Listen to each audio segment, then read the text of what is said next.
শুনছেন গল্প স্বল্প 107 FM রেইনবোতে। গল্প স্বল্প, গল্প স্বল্প। গল্পের সব চরিত্র কাল্পনিক, বাস্তবের সঙ্গে এর কোনো রকম মিল সম্পূর্ণ কাকতালীয়। কারো সংবেদনশীলতাকে আঘাত করা আমাদের উদ্দেশ্য নয়। 107 FM রেইনবোতে গল্প স্বল্পতে আজ শুনবেন জয়দীপ চক্রবর্তীর লেখা নিবারণ চক্রবর্তীর হাতঘড়ি। জয়দীপ চক্রবর্তী ছোট বড় সব বয়সের পাঠকের কাছেই সমান জনপ্রিয়, তবে তিনি নিজে ছোটদের জন্য লিখতেই বেশি পছন্দ করেন। স্কুল ম্যাগাজিনের পাতায় লেখালেখির হাতেখড়ি। তারপর মূলত বিগত শতকের 9 দশকের মাঝামাঝি সময় থেকেই বাণিজ্যিক অবাণিজ্যিক পত্রিকায় নিয়মিত উপস্থিতি তার। এখনও পর্যন্ত তার প্রকাশিত গ্রন্থের সংখ্যা 40-এর কিছু বেশি। গদ্য ও কবিতার জন্য পেয়েছেন কবিতা পাক্ষিক সম্মান, দেবযান সাহিত্য পুরস্কার, অদৃশ বর্ধন স্মারক পুরস্কার, সৌরভ হোসেন স্মৃতি পুরস্কার সহ আরও বেশ কিছু সাহিত্য সম্মাননা। আজকের গল্প জয়দীপ চক্রবর্তীর লেখা নিবারণ চক্রবর্তীর হাতঘড়ি। গল্পের কথক অর্পণ। অন্যান্য ভূমিকায় উজ্জ্বল, সোমক, অরিজিৎ, আত্রেয়, অনির্বাণ, তমজিৎ, বিশ্বজিৎ, তাপস, সৌমিক পোদ্দার, সুদীপ্ত রায়, সৌমিক ব্যানার্জি ও গোপা। গল্পের সূত্রধার সৌমি। শুরু হচ্ছে জয়দীপ চক্রবর্তীর লেখা নিবারণ চক্রবর্তীর হাতঘড়ি।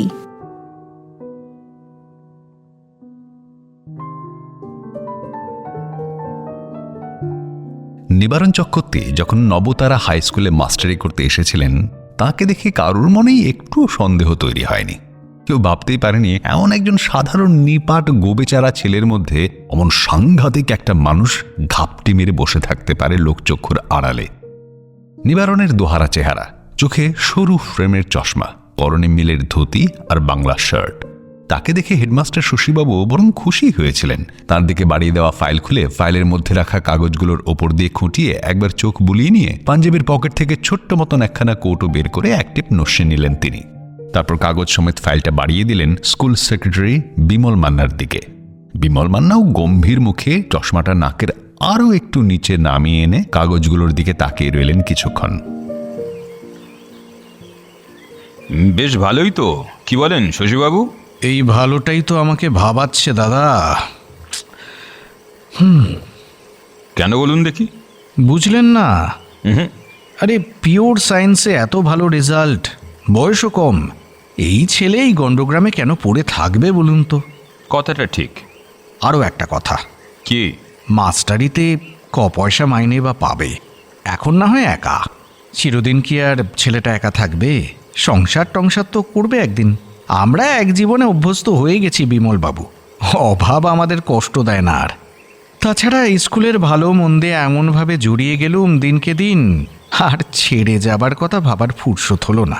কিন্তু এই ছেলে এত ভালো কেরিয়ার নিয়ে এখানে পড়ে থাকবে কেন? নিশ্চিত দেখুন কদিন পরেই নিবারণ এই স্কুল থেকে অন্য কোথাও ভালো চাকরি জোগাড় করে নিয়ে চলে যাবে।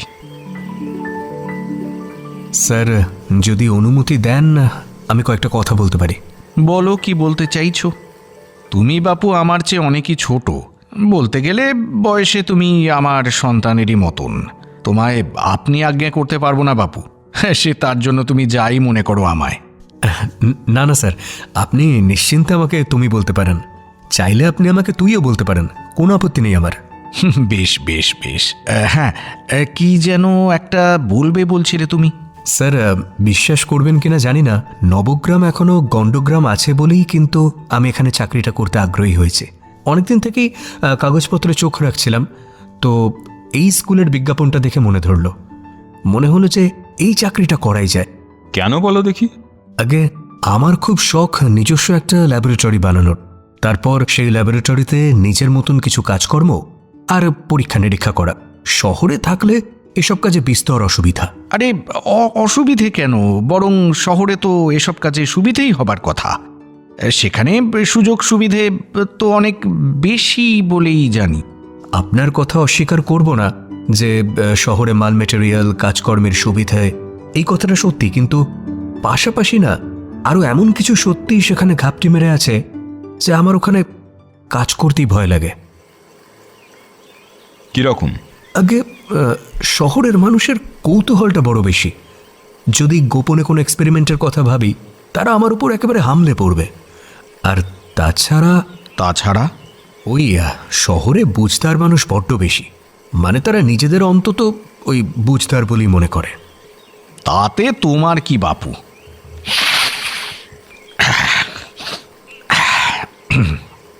কে কি বলল? অত কথায় কান দিলে কি কাজ করা যায় বাপু? কাজ করা যায় না। হ্যাঁ, তা ঠিক, তবে আর একটা ব্যাপারও আছে। আবার কি? আসলে আমার ল্যাবরেটরি বানানোর জন্য বেশ কয়েকখানা ঘর লাগবে। তো শহরে জায়গা কিনে অত বড় বাড়ি বানাতে গেলে আমার চাকরি জীবন শেষ হয়ে যাবে। যা দাম ওদিকে জমি জায়গা বসত বাড়ির। এই কথাটা মন্দ বলনি। বিমল মান্না মাথা নেড়ে সায় দেন তাঁর কথায়। তারপর স্থির চোখে তার দিকে চেয়ে প্রশ্ন করেন, তোমার পরীক্ষাগার বানাতে মোটামুটি কতগুলো ঘর লাগবে বলে মনে হয়?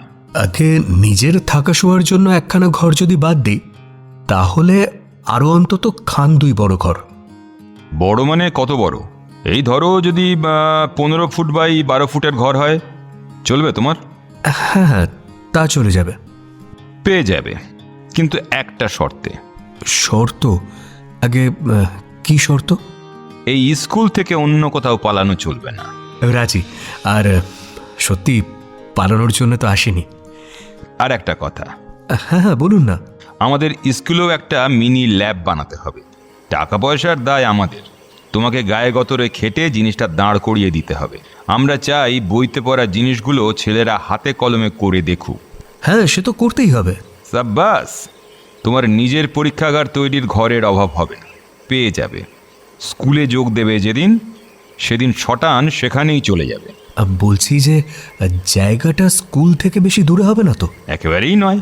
এখান থেকে কত আর এই ধরো হেঁটে 10 মিনিট। এতে খুব কি অসুবিধে হবে তোমার? বাহ, তাহলে তো কাছেই। আচ্ছা, বাড়ি ভাড়া বাবদ কত দিতে হতে পারে আমাকে?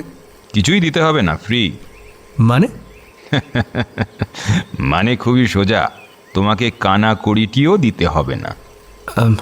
না, মানে বাড়ির মালিককে জিজ্ঞেস না করেই আপনি? অত ভাবার দরকার নেই বাছা, মালিক আমি নিজেই। এককালে জমিদারি ছিল, এখন তালপুকুরে ঘটি ডোবে না ঠিকই, তবে পৈতৃক সূত্রে পাওয়া পেল্লায় বাড়িটা আছে। মেলা ঘরদোর, ব্যবহার না হয়ে নষ্ট হয়ে যাচ্ছে পড়ে পড়ে। তুমি তার খান কতক দখল করলে ঘরগুলো বেঁচে যায়। আসলে দেখুন, একেবারে বিনা ভাড়ায় থাকাটা কি আর ঠিক হবে আমার পক্ষে? তার চেয়ে একটু কম সম করে আমার সাধ্যের মধ্যে কিছু ভেবে না হয় আমাকে বলুন যে কত টাকা ভাড়া দিতে হবে আপনার বাড়িটা ব্যবহার করার জন্য। তুমি তো বেশ বিষয়ী ছোকরা হে নিবারণ। টাকা পয়সার কথা একেবারে শুরুতেই সেরে রাখতে চাইছো খোলা মনে, যাতে বাড়িওয়ালার সঙ্গে পরে এই নিয়ে আর গোলযোগ না হয়। আগে আমার সামর্থ্য তো বেশি নয়, কাজেই সাধ্যের বাইরে কিনা ব্যাপারটা সেটা তো সত্যি জেনে নেওয়া চাই। বলুন। আমাদের জমিদারি গেছে ঠিকই, তবু বাড়ি ভাড়া দিয়ে খাবো এমন দুর্দিন আমার এখনো আসেনি হে। তবে দেখো নিবারণ, আমি একা মানুষ, বিয়ে থা করিনি। বাপ পিতামহর সম্পত্তি আগলে যক্ষের মতো পড়ে আছে এই গ্রামে। মস্ত পরিবারের সবাই যে যার অংশ বেচে কিনে দিয়ে শহরে পাড়ি দিয়েছে। এদিক পানে ফিরেও তাকায় না আর কেউ কশ্চিন কালেও। আমার অভাব তো নেই, উপরন্তু যা আছে তা দিয়ে নিজের খাওয়া পড়া সামলেও খানিকটা উদ্বৃত্ত থেকে যায় ফি মাসে। শুধু একটা জিনিসেরই বড় অভাব গো আমার, সেটা হলো ওয়ারিশানের অভাব আর মানুষের সঙ্গের টানাটানি। আগে এমনটা হতো না, দিব্যি খেয়ে দে বগল বাজিয়ে ঘুরে বেড়াতাম, কিন্তু আজকাল নিঃসঙ্গতা যেন থাবা বসাচ্ছে মনের ওপর। সন্ধে পেরোলে যেই বাড়ির বাগানের গাছগুলোর মাথার ওপর ঝুপসে সন্ধে নেমে আসে গড়াতে গড়াতে, অমনি আমায় যেন ছেলেবেলা গিলে ফেলে। কতকাল আগের সব কথা মনে পড়ে তখন। বলেই কি একটা কথা মনে পড়ে যাওয়ায় একটু চুপ করে বসে থাকেন বিমল মান্না। তারপর নিবারণের মুখের দিকে খানিকক্ষণ স্থির দৃষ্টিতে তাকিয়ে থাকার পর একটা অদ্ভুত প্রশ্ন জিজ্ঞেস করেন তিনি। আচ্ছা নিবারণ, তুমি ভূত প্রেতে বিশ্বাস করো? কেন বলুন দেখি? আহা, বলোই না। না না, করি না। একেবারেই বিশ্বাস করো না? নাকি আছে জানো কিন্তু ভয় টয় পাও না? আগে ভূত প্রেত দত্তিদানয় আমার বিশ্বাস নেই। হ্যাঁ, তবে ছোটবেলায় ভূতের গল্প পড়তে খুব ভালো লাগতো আমার। সেই সময় ভূতের গল্প পড়ে একটু ওই গা ছমছম ভাবও আসতো মাঝে মধ্যে। তাহলে তো একটু সমস্যাই হলো হে। ভূত প্রেতে একটু আধটু বিশ্বাস করলে সুবিধে হতো খানিক। মানে সে কি? কেন? আমার বাড়িতে কিন্তু ভূত আছে। কি করে বুঝলেন? মানে আপনি কি দেখেছেন তাদের? না, দেখিনি ঠিক, তবে তাদের ফিসফাস প্রায় শুনি আমি। আরে ফাঁকা বাড়িতে অমন কত আওয়াজই তো পাওয়া যায়। রাতে ভিতে তারা হাঁটা চলা করে। বারান্দার ওপরে কতদিন তাদের পায়ের শব্দ শুনেছি আমি। ওটা ওই সোরেল টোরেল হবে বোধহয়। এই বিশ্বাস নিয়ে টিকে থাকতে পারলে ভালোই। আসলে কোনো কথা গোপন করে ওই বাড়িতে আমি তোমায় নিয়ে গিয়ে তুলতে চাই না। না না, আপনার সংকোচের কোনো কারণ নেই।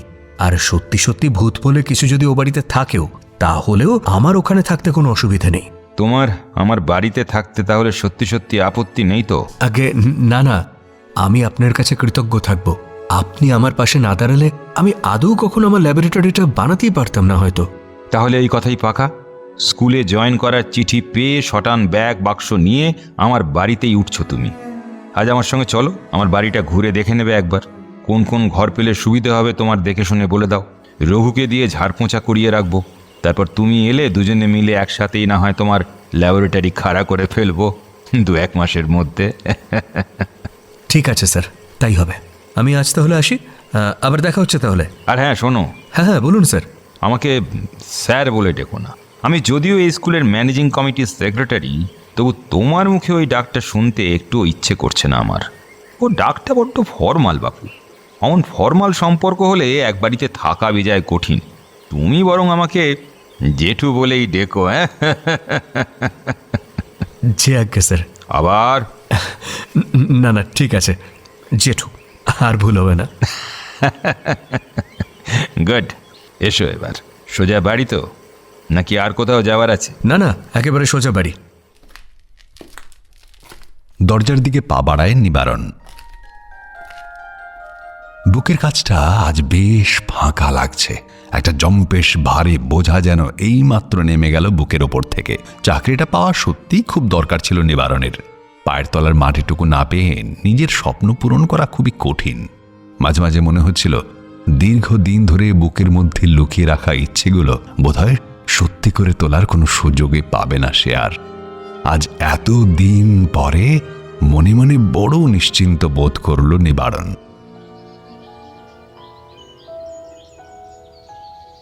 নবগ্রাম জায়গাটা ভারী মনোরম। প্রচুর গাছপালা, মস্ত মস্ত পুকুর, সবুজ ঘাসে ঢাকা মাঠ। গরু, ছাগল, হাঁস, মুরগি মিলে গবাদি পশুর অভাব নেই। আর এই গ্রামের সবচেয়ে বড় সম্পদ হলো এখানকার মানুষ। খুবই সজ্জন তারা। অন্যের জীবনের সাথে পাঁচে অন্যায় মাথা গলানোর অভ্যেস তাদের নেই। কিন্তু কেউ বিপদে পড়লে তারা কিন্তু সব সময় অন্যের পাশে দাঁড়ানোর জন্য একেবারে কোমর বেঁধে তৈরি। গ্রামটা নিবারণের বেশ ভালো লেগে গেল। সত্যি বলতে কি, মনে মনে এমনই একটা জায়গা চেয়েছিল নিবারণ। যে কাজটা নিয়ে সে মেতে আছে গত কয়েক বছর, শহরের ঘিঞ্জি পরিবেশে সেই কাজের এন্ড রেজাল্ট পাওয়াটা বেশ কঠিন। তাছাড়া কাজটার শেষের দিকে এসে খানিক ফাঁকা জায়গা আর তাদের সহযোগিতারও দরকার হয়ে পড়েছিল খুব। কিন্তু শহরে তাদের আবাসনগুলো দ্রুত লোপ পাচ্ছিল। বড় বড় বাড়ি আর পেল্লায় রাস্তা চারদিকে। রাত বিরেতেও আর অন্ধকার নামে না শহরের পথে ঘাটে। শ্মশান গোরস্থানগুলো এমনই বিচ্ছিরি রকম সাজানো গোছানো যে চেষ্টা করেও মানুষের মনে ভয় ভয় ভাবটা আর আসে না আজকাল। কাজেই তারা শহর থেকে দূরে সরে যাচ্ছে ক্রমাগত। প্রাণপণে ডাক দিলেও সেই ডাক আর তাদের কান পর্যন্ত পৌঁছচ্ছে না।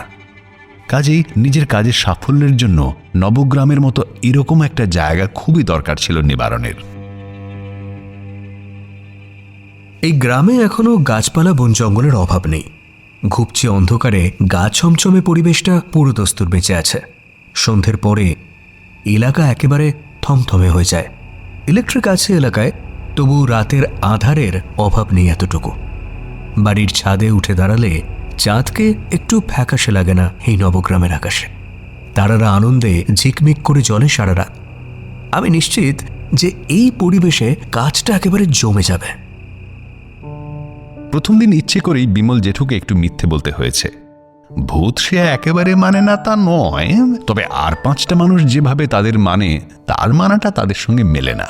সত্যি বলতে কি, একেবারে যদি অবিশ্বাসী হতো সে, তাহলে তার পরীক্ষা নিরীক্ষাগুলি যে ব্যর্থ হয়ে যেত। নিবারণের স্থির বিশ্বাস ছিল নবগ্রামে তার কাজটা দিব্যি জমে যাবে, এবং বলতে নেই কাজটা জমেও গেল শেষ পর্যন্ত। আমি বিশেষ কিছু তরঙ্গ নিয়ে কাজ করছি। তরঙ্গগুলোর দৈর্ঘ্য এবং কম্পাঙ্কের হেরফের ঘটিয়ে সিগন্যালের মতন ব্যবহার করতে হচ্ছে। আমার স্থির বিশ্বাস যে এই বিশেষ তরঙ্গের মাধ্যমে পাঠানো সংকেতকে ব্যবহার করে এই সময়ের সঙ্গে ফেলে আসা সময়ের একটা মেলবন্ধন আমি ঘটাতে পারবো। আর এই ধরনের কাজে অতীত হয়ে যাওয়া মানুষের সঙ্গে একটা যোগসূত্র তৈরি হওয়া সম্ভব যদি যদি দীর্ঘদিন ধরে পৃথিবীর বিভিন্ন প্রান্তের মানুষের মনে থেকে যাওয়া সেই বিশ্বাসটা সত্যি আজগুবি না হয়ে থাকে।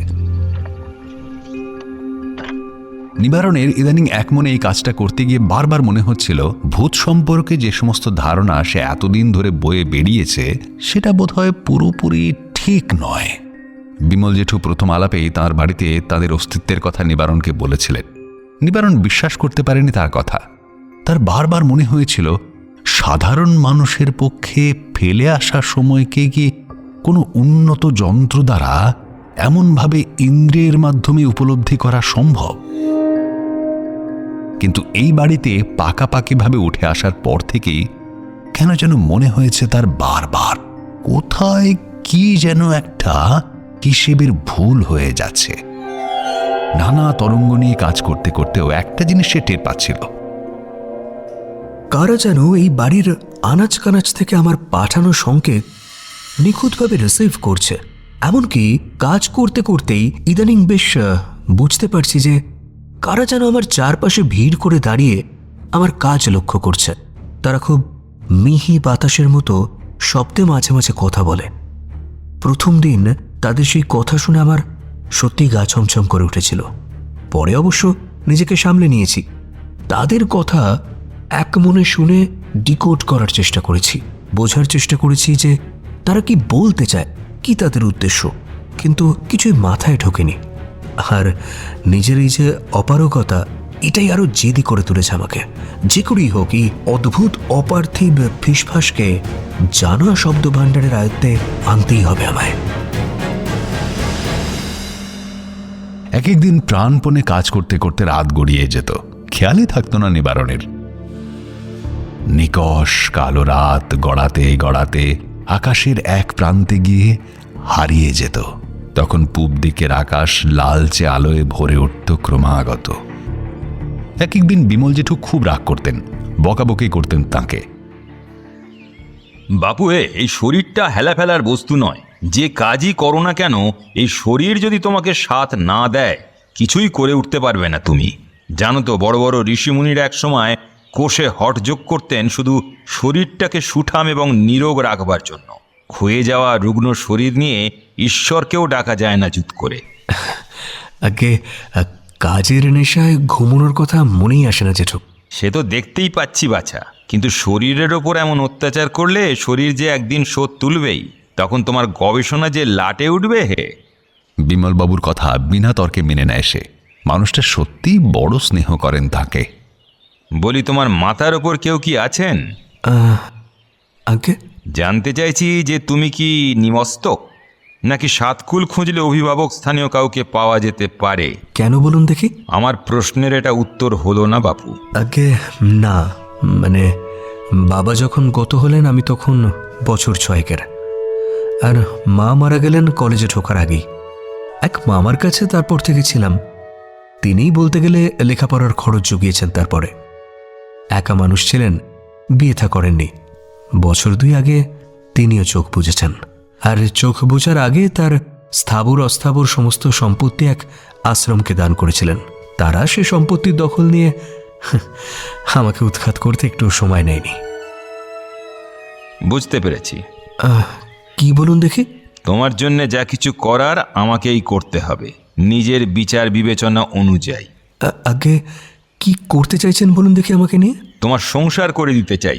তোমার উপরে খবরদারি করার এবং তোমাকে দেখভাল করার জন্য খুব শিগগিরই একজন কাউকে জুড়ে দিতে হবে তোমার জীবনের সঙ্গে, নইলে তোমায় বাপু ভরসা নেই। যা উদাসীন তুমি, খুব শিগগিরই হয়তো একখানা ভারী অসুখ বাঁধিয়ে ফেলবে। খেয়েছে আমার এই কি সর্বনাশ করতে চাইছেন আপনি? বিয়ে থা করলে আমার কাজকর্ম যে লাটে উঠবে। খবরদার বলছি, বেশি ডেপমি করো না। মেয়ে একখানা এর মধ্যেই দেখে রেখেছি আমি। বেশি ত্যান্নাই ম্যান্নাই না করে লক্ষ্মী ছেলের মতো বিয়ের পিঁড়িতে বসে পড়বে তুমি। দিনক্ষণ দেখে সময় মতন সব ব্যবস্থা আমিই করে দেবো, তোমার চিন্তার কোনো কারণ নেই। কি কথা বলবে সেটা খুঁজে পেল না নিবারণ। বিমলবাবুর দিকে হাঁ করে চেয়ে রইল সে স্থির চোখে।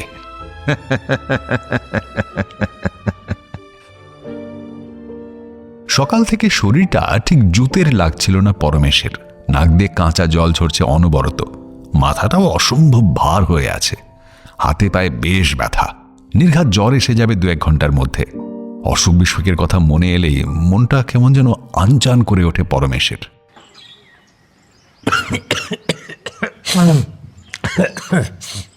শরীর খারাপ হলেই ডাক্তার দেখানো, আর ডাক্তার দেখানো মানেই কিছু ওষুধ বিশুধ কেনা, আর ওষুধ কেনা মানেই বেমক্কা কিছু জমা টাকা খরচ হয়ে যাওয়া। খরচের কথা ভাবলেই বিষাদে পরমেশের মন ভারী হয়ে যায়। পরমেশের টাকা পয়সার অভাব নেই, খাওয়া পড়ারও না। জমি জিরে যা আছে তাতে সারা বছর ধান আর সবজি যা চাষাবাদ হয় তা দিয়ে দিব্যি চলে যায় পরমেশের। পুকুরে মাছ আছে, ধরে নিতে পারলে মন্দ খাওয়া হয় না। কাজের লোক নিকুঞ্জ আর মঙ্গলা, ওরা খুবই করিতকর্মা, সব দিকে তীক্ষ্ণ নজর ওদের। মঙ্গলার রান্নার হাতটিও বেশ খাসা। এই একটাই অসুবিধে, এরা আমার ওপরে রীতিমতন খবরদারি করে মাঝে মাঝে। বাবার আমলের লোক দুজনেই। বলতে গেলে পরমেশের অভিভাবকেরই মতন তারা। বাপমা মারা যাবার পরে সত্যি বলতে কি একেবারে হাতের তালুর মধ্যে করে রেখেছে তারা পরমেশকে। কাজে এদের খবরদারি মুখ বুঝে মেনেই নিতে হয় পরমেশকে।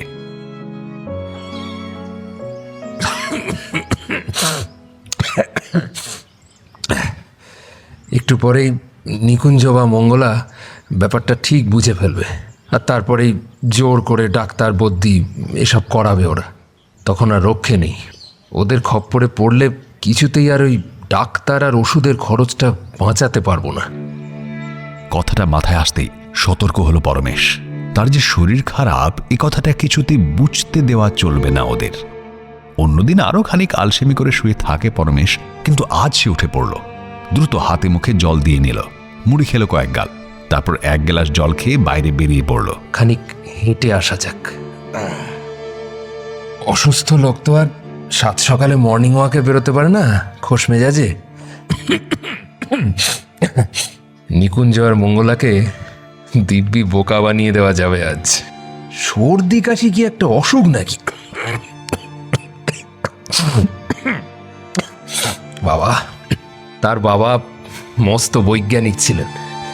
কাজে ডুবে থাকলে দিনের পর দিন নাওয়া খাওয়া ভুলে থাকতেন তিনি। আর তাঁর ছেলে হয়ে কিনা সামান্য সর্দি জ্বরে কাবু হয়ে ডাক্তারের ওষুধের কাছে বশ মানবে? বাড়ি থেকে বেরিয়ে মস্ত খিরিশ গাছটার পাশ দিয়ে যে রাস্তাটা গ্রামের বাইরে চাষের জমির দিকে সোজা এগিয়ে গেছে, সেই দিকে হাঁটতে থাকে পরমেশ। আগে তেমন চল ছিল না, কিন্তু ইদানিং অনেকেই রাত থাকতে হাঁটতে বেরোয়, সঙ্গে হালকা জগিং আর প্রাণায়াম। রাস্তার ধারে দাঁড়িয়ে বা কাগজ পেতে বসে কয়েকজন এমন ফোঁস করে শ্বাস ছাড়ে যে চট করে শুনলে ভয় লেগে যায়। পরমেশ একদিন চেষ্টা করে দেখেছিল, কিন্তু চেষ্টা করার পরের 2 দিন পেটে আর কোমরে বেজায় ব্যথা ছিল তার। পাশ ফিরতে পর্যন্ত কষ্ট হচ্ছিল। তারপরে আর শ্বাস নিয়ন্ত্রণের পথ মারায়নি সে। নিজেকে বুঝিয়েছিল এই পৃথিবীতে সব কাজ সকলের জন্য নয়। আজও বাইরে বেরিয়েই কয়েকজনের সঙ্গে দেখা হয়ে গেল। পরমেশের সঙ্গে সকলেই যে খুব উৎসাহের সঙ্গে কথা বলে তা নয়। এলাকায় তার খ্যাপালোক বলে পরিচিতি আছে, কৃপণ হিসেবেও যথেষ্ট নাম ডাক্তার। পাড়ার দুর্গাপুজোয় কোনো বছরেই 10 টাকার বেশি চাঁদা দেয় না পরমেশ। ভিগিরি টিগিরি এলে সে মোটেই পাত্তা দেয় না। এই বিষয়ে তার অবশ্য একটা নিজস্ব ব্যাখ্যা আছে। বিনা কাজে মানুষ যদি হাতে পয়সা পেয়ে যায় তাহলে তার কাজের ইচ্ছেটাই মরে যায়। তাছাড়া অন্যের থেকে দান নিয়ে পেট ভরালে নিজে কিছু করার যে পুরুষকার, সেটাও কিছুতেই গড়ে ওঠার সুযোগ পায় না। আরে এই সমস্তই খরচ না করার জন্য পরমেশের তৈরি করা একটা বাহানা। কেননা এই যে দুটো যুক্তি পরমেশ দেখায় তা তার নিজের ক্ষেত্রেই সব থেকে বেশি করে অবহেলা পায়। তা নয় তো কি, কাজ করার মানসিকতা পরমেশেরও নেই। বলতে গেলে সে নিজে কিছুই করে না, চাকরি বাকরি করার প্রশ্নই নেই, দায়িত্ব নিয়ে কাজ করা তার ধাতে নেই।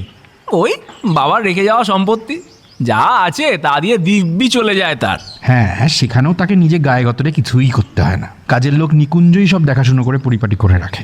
ওর বাবাটা এলাকার হাই স্কুলে চাকরি করত, ওই একটু পাগলাটে মানুষ ছিল বটে, নিজস্ব গবেষণাগারে পড়ে থাকতো দিনরাত।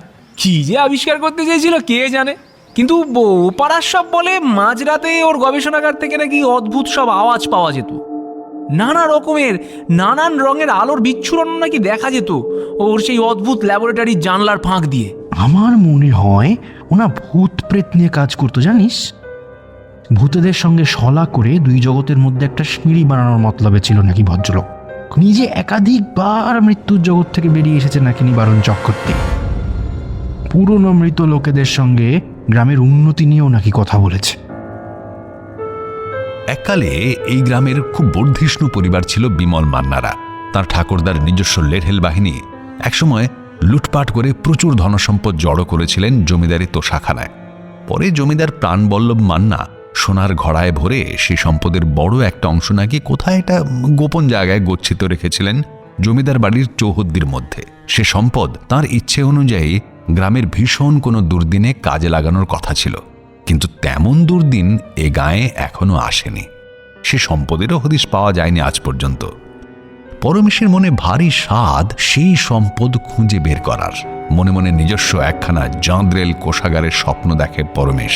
অন্তত গ্রামের পরিচিত মানুষজনকে এই স্বপ্নের কথাই বারবার বলে সে। মান্নাদের এই পুরনো বাড়িতে একটা সত্যিকারের কোষাগার বানাবো আমি একদিন। সেখানে মস্ত মস্ত কলসিতে টাকা পয়সা সোনা দানা এসব রাখা থাকবে। মাঝে মাঝে রাতের বেলা মোমবাতির আবছা আলোয় নিজে হাতে সেই টাকা গুনে গেঁথে নেড়ে চেড়ে দেখবো বারবার। সম্পদ নিয়ে খেলবো, সম্পদের মাঝে ঘুমিয়ে পড়বো। নিকুঞ্জকে কখনো এমন ইচ্ছের কথা জানায়নি পরমেশ, কিন্তু গ্রামের কিছু লোকজনের মুখে এই কথা শুনে আশ্চর্য হয়ে নিকুঞ্জ পরমেশকে জিজ্ঞেস করেছিল একবার, আচ্ছা ছোট বাবু, তুমি টাকা ভোগ না করে তা নিয়ে খেলতে চাও নাকি? হ্যাঁ। তোমার ভোগ করতে ইচ্ছে করে না? না। আচ্ছা, ভালো মন্দ খেতে প্রাণ চায় না তোমার? ভালো জামা কাপড় পরতে? না। দেশে বিদেশে বেড়াতে যেতেও প্রাণ চায় না তোমার? এই একটা জায়গাতেই আমার মনটা টলটলে হয়ে আছে, জানো তো। উদাস চোখে বাইরের আকাশের দিকে চেয়ে বলে পরমেশ, অবশ্য দেশ বিদেশ ঘুরতে সত্যিই মাঝে মাঝে আমার মন চায়। তবে যাও না কেন? বেড়াতে গেলে বড় খরচে। খরচ করবে, খরচ করার ক্ষমতা তো তোমার আছে। আমার আর কিসের ক্ষমতা? তোমার কি ধন দৌলতের অভাব নাকি? তা অভাবখানিক আছে বই কি। কিসের অভাব তোমার বলো তো ছোট বাবু? কি যে বলো নিকুঞ্জ, আমার বলতে এই পৃথিবীতে তো কিছুই নেই। তাহলে এই পুকুর জমি ব্যাংকে গচ্ছিত টাকা গয়না এসব কার? হ্যাঁ, তা তো জানি না। ছোট বাবুকে সকলে যা ভাবে তা বোধ হয় মানুষটার ছদ্মবেশ। মনে মনে লোকটার কিছু একটা অন্য থাক আছে যেটা চট করে বাইরে থেকে দেখা যায় না। কি দেখছো বলো দেখি আমার দিকে ওরম হাঁ করেছে? মুখ বুজিয়ে ফেলো, তা না হলে মুখে মশা ঢুকে যাবে তো। এই একটা কথা বলবে ছোট বাবু? কি? তোমার মতলবটা একটু খোলসা করে বলবে আমায়। কি যে বলো আমি বুঝতে পারি না বাবু। তোমার সম্পত্তি কিছুই তো খরচ করতে চাও না তুমি। খরচ করলেই যে ফুরিয়ে যাবে হে। কিন্তু কার জন্যে রাখছো এসব বলো তো? হ্যাঁ, সাতকুলে কে আছে তোমার? বিয়ে থাও তো করলে না। তোমরা আছো যে, তুমি মঙ্গলা। আমরা আর কতদিন? যতদিন আছো ততদিন। দেখো, মরার পরের হিসেবে এখন করে কি লাভ বলো? কথা ঘুরিও না, কথা ঘুরিও না। কার জন্য রেখে যেতে চাইছো এসব? সময়ের জন্যে। মানে সব কথার কি আর মানে হয়? আমি কি আর আমার বাবার মতন অতখানি পণ্ডিত মানুষ? তুমিও কি খুব কম? বড়বাবু যথেষ্ট পড়াশোনা শিখিয়েছেন তোমায়। তোমার মাথা খুবই পরিষ্কার ছিল বরাবর। তাছাড়া আমার চোখকে ফাঁকি দিতে পারবে না তুমি ছোট বাবু। আমি বহু রাতে দেখেছি, রাত নিশুত হলে সকলে ঘুমিয়ে পড়ার পরে চুপি চুপি তুমি বড়বাবুর গবেষণাগারে ঢুকে আপন মনে কাজ করো। তখন তোমার বাহ্য জ্ঞান থাকে না। অনেকদিন কাজ করতে করতে ভোর হয়ে যায়, তোমার খেয়ালই থাকে না। এই মেরেছে। তুমি এসব জানলে কি করে? ওই যে বললাম, আমার চোখে ধুলো দেওয়া সহজ নয়। প্রায় জন্ম থেকে দেখছি তোমায়। হ্যাঁ, তোমাকে আমি চিনি না ভেবেছ? এসব কথা পাঁচ কান করো না কিন্তু। কিন্তু আমার প্রশ্নের উত্তরটা এক্ষুনি আমার জানা নেই। আচ্ছা, তুমি কি সত্যি কৃপণ নাকি বলো তো? সকলে তো তাই জানে। কথাটা যে তারা ভুল জানে এমনও নয়। তুমি নিজে কি বলো? এক কাপ চা খাওয়াতে পারো? গলাটা বড্ড শুকনো শুকনো লাগছে আজ। তার মানে আমার কথার জবাব তুমি দেবে না? তুমি আজ বড্ড জ্বালাচ্ছ তো বাপু। কি হয়েছে? হ্যাঁ, সত্যি করে বলো তো আমায়। দেখো বাপু, ওই মনের রোগটোক কিছু বাঁধিয়ে বসো না যেন আবার। অনেকগুলো টাকা বেমক্কা খরচ হয়ে যাবে তখন। নানান কথা ভাবতে ভাবতে আনমনে পথ হাঁটছিল পরমেশ। যে দিনের কথা ইঙ্গিতে জানিয়ে দিতে চেয়েছিলেন তার বাবা নিবারণ চক্রবর্তী, সেই দিন কতদিন পরে আসবে? আদৌ তার নিজের জীবদ্দশায় আসবে কি? না যদি আসে, তাহলে বাবার ডায়েরিতে তাকে সতর্ক ও প্রস্তুত থাকতে বলেছেন কেন বারবার? পরমেশ না, কেমন আছো বাবা? ভালো আছি জেঠু, আপনি কেমন আছেন? ভালো আর কি করে বলি বাবা। হাই ব্লাড সুগার, পৃথিবীর যা কিছু সুস্বাদু খাবার সবই খাওয়া নিষেধ।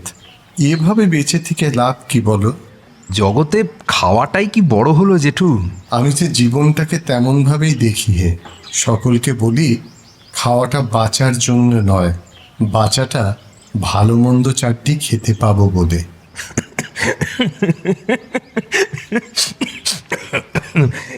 হাস্য ভাইয়া? কি করি বলুন দেখি। হ্যাঁ, যেভাবে বললেন কথাটা। আমি যে অমন করেই ভাবি। তোমার কি খবর? এই চলছে। ঠান্ডা লাগিয়েছ মনে হচ্ছে। হ্যাঁ। ওষুধ খেয়েছো নাকি কিছু? না, এখনো পর্যন্ত না। বেশ করেছ। কথায় কথায় ওষুধ খাওয়ার অভ্যেস একদম ভালো নয়। বাবাও তাই বলতেন। মস্ত মানুষ ছিলেন, স্কুলকে প্রাণের চেয়েও বেশি ভালোবাসতেন। স্কুলটাকে দাঁড় করানোর ক্ষেত্রে খুবই অবদান ছিল তার। শশীবাবু আর বিমলবাবুর সঙ্গে কাঁধে কাঁধ মিলিয়ে লড়ে গেছেন তিনি। শুনেছি শেষ দিকে রাতে নাকি ঘুমোতেন না, সারা রাত নিজের ল্যাবরেটরিতে কাজ করতেন, কিন্তু সকালে স্নান টান করে ঠিক স্কুলে চলে আসতেন। কামাই শব্দটাই তার অভিধানে ছিল না বোধহয়। কিন্তু ভালো মানুষদের ক্ষেত্রেই কেন বা এমন হয়? যাই বলো বাপু, ঈশ্বর কিন্তু মাঝে মাঝে বড্ড অবিবেচকের মতন কাজ করে ফেলেন। তা না হলে ওনার মতো অমন একজন মানুষ কথা নেই বার্তা নেই এমন করে উধাও হয়ে যান। এত খোঁজ তল্লাশ, থানা পুলিশ, কিছুতেই তো সন্ধান পাওয়া গেল না। এই রহস্য নিয়ে কত যে ভেবেছি। প্রথম প্রথম তো অসহায় লাগতো। মা শুধু কেঁদে কেঁদেই মারা গেল। বিমল দাদুও খুব শখ পেয়েছিলেন বৃদ্ধ বয়সে। তবে আজকাল কেন জানি না মনে হয় বাবা যেন আছেন, আমি তার উপস্থিতিটা টের পাই। কথাটা শুনতে ভালোই লাগছে পরমেশ। সত্যি বলতে কি, আমরা সকলেই তো তাকে ভালোবাসতাম। কাজেই তিনি আছেন এ কথা আমাদের বুকে বল ভরসা যোগায়, তাতে সন্দেহ নেই। তবু বলবো, অত বড় বাড়িতে বলতে গেলে একাই তো থাকছো তুমি। চাও বা না চাও, মনের উপর একটা চাপ তো পড়বেই বাপু। তাছাড়া বাবার কথা ভাবতে ভাবতে অনেক সময় হয়তো নানা রকম ভ্রমকে সত্যি বলে মনে হতে পারে তোমার। কাজেই এসব অশৈলী ব্যাপার স্যাপারে খুব বেশি গুরুত্ব দিও না বাছা। বরং পারলে এবার তুমি একটা বিয়ে থা করে ফেলো। কদিন আগেই সুদর্ণ ঘটক একটা ভালো মেয়ের কথা বলছিল, তুমি হ্যাঁ বললে তাকে বরং পাঠিয়ে দিই তোমার বাড়ির দিকে। না না না না না, খবরদার নয়। বিয়ে করার একেবারে সময় নেই আমার, সামনে অনেক কাজ পড়ে রয়েছে। আগে সেই কাজগুলো ঠিক মতন উদ্ধার করি জ্যাঠাবাবু। কাজ? তোমার আবার কাজ কি হে? আছে আছে, একটু আধটু নয়, মেলা কাজ। না হয় মেনেই নিলাম, কিন্তু কাজটা কি? সেইটাই তো বুঝতে পারছি না এখনো। শুধু জানি যে কাজ একটা আছে, আর সে কাজে অনেক খরচা খরচ করতে হবে আমায়। বলে শটান হাঁটা লাগায় পরমেশ। রতন সাঁপুই হাঁ করে তাকিয়ে থাকেন খানিক সেদিকে, তারপর হতাশভাবে মাথা নাড়াতে থাকেন আপন মনে। হাটে বাজারে ছেলেটা সম্পর্কে নানা কথা উড়ে বেড়ায় ইদানিং। ওই যে নিবারণের ছেলেটা পরমেশ, ও তো রীতিমতন ছিটেল। ওর মাথার স্ক্রুটা ঢিলেই শুধু নয়, একেবারে খুলে পড়ে গেছে হয়তো কোন দিন বেখেয়ালে। হ্যাঁ, সে আর বলতে, ওই মাথার ব্যামো ট্যামো বাজে কথা। ও যাকে বলে ও আসলে ওই বিশ্ব কঞ্জুস। না গো, তোমরা যা ভাবছো তেমনটি নয়। ছেলেটা খারাপ নয়, কিন্তু অত বড় বাড়িতে একলা থাকে। চিরকালই বাড়িটা সম্পর্কে নানান অশৈলী গুজব উড়ে বেরিয়েছে সারা নবগ্রাম জুড়ে। তাছাড়া পরপর ওই বাড়ির কতগুলো মানুষ জীবন থেকে মৃত্যু রাজত্বে চলে গেল। নিবারণ মাস্টার নিখোঁজ, বেঁচে আছেন কিনা কেউ জানে না। এসব কি এমনি এমনি হয়? অপদেবতার কোপ দৃষ্টি লেগেছে ওই বাড়ির উপরে। ওকেও নিশ্চিত অপদেবতা ভর করে রেখেছে এখন। পরমেশ এখন আর নিজের ইচ্ছে চলে না, তাঁরা যেমন চালান তেমনই চলে। এসব কথায় কোনোদিনই তেমন আমল দেয়নি রতন, কিন্তু আজ মনে হলো কথাগুলো পুরোপুরি উড়িয়ে দেওয়া বোধ হয় ঠিক হবে না একেবারে। টেবিলের উপর ঝুঁকে এক মনে কাজ করে যাচ্ছিলেন নিবারণ। গত কয়েকদিন ধরেই মনে হচ্ছিল যে কাজটা একটা বৃত্ত সম্পূর্ণ করতে চলেছে। আমার পাঠানো তরঙ্গ এতদিনে কারা যেন রিসিভ করেছে বলে মনে হচ্ছে। তারা আমার উদ্দেশ্যে প্রতি তরঙ্গও পাঠাচ্ছে কয়েকদিন ধরে। আমি আপ্রাণ চেষ্টা করে যাচ্ছি যে সেই প্রতিরঙ্গের অর্থ বোঝার। বারবার মনে হচ্ছিল এই তরঙ্গের মধ্যে দিয়ে আমাকে যেন কারা সাবধান করতে চাইছে বারবার, কিন্তু কিছুতেই বুঝতে পারছি না যে কারা সাবধান করতে চাইছে আমায়, আর কি জন্যই বা সাবধান করতে চাইছে। বাইরে থমথম করছে রাত। জানালা দিয়ে আকাশে অগণন নক্ষত্রের ঝিকিমিকি দেখা যাচ্ছিল। বাড়ির সকলেই ঘুমিয়ে কাদা হয়ে গেছে এতক্ষণে। নিবারণ জানালা দিয়ে বাইরের আকাশের দিকে চেয়ে আহান মনে আকাশ দেখছিলেন। হঠাৎই একটা অদ্ভুত দৃশ্য নজরে এলো তার। আকাশের বুক চিরে চোঙ আকৃতির একটা আবছা সাদা সাদা মেঘের মতো ধোঁয়াটে পথ যেন ক্রমশ এগিয়ে আসছে তার ঘরের জানালার দিকে। নিবারণ হাঁ করে তাকিয়ে রইলেন সেই ভাসমান সুড়ঙ্গের দিকে। তার ল্যাবরেটরির মধ্যে বিভিন্ন দৈর্ঘ্যের তরঙ্গের মধ্যে অদ্ভুত একটা চাঞ্চল্য তৈরি হলো কিছুক্ষণের মধ্যেই। নানা রঙের অসংখ্য অজানা সংকেত ফুটে উঠতে লাগলো তার ঘরের দেওয়ালে টাঙানো বিশেষ পর্দার ওপরে। কেন কে জানে নিবারণের বারবার মনে হতে লাগলো কারা যেন নীরবে ডাকছে তাকে, ডেকেই চলেছে একটানা। গা শিরশির করে উঠল নিবারণের। পরক্ষণেই অবশ্য নিজেকে সামলে নিল সে বৈজ্ঞানিক, ভয় পাওয়া তার সাজে না।